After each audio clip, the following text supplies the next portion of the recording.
Kuhlangane izihlangu ezahlukahlukene emcimbini ohlelwe ngabazukulu bakaZifo noNyembezi osendaweni yamaciki eyaziwa ngeBed Centre edolobheni laseThekwini ngasemkhunjini.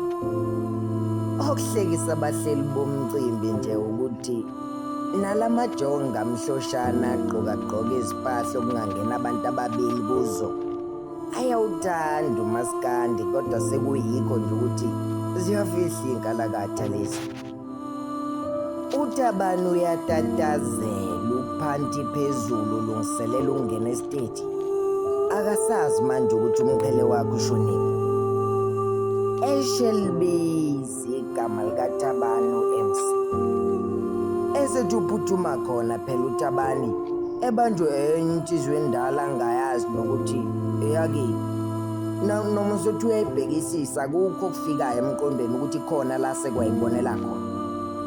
Ishaya isikhohlela ethi lento iphila kuwe ngaphakathi ayikho kumqhele.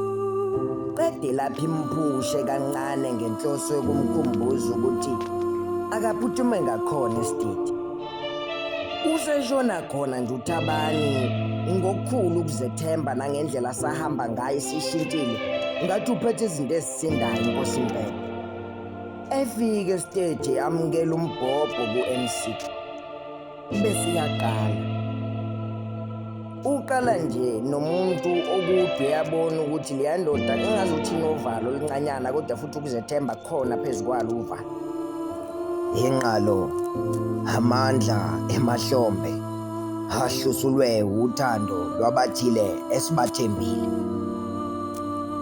Iqhubeke njalo lensizwa ithuke ngoba nakho MC sithatha umbhobho esandleni sayo ayikholwa nokuthi siqedile inkosi impela.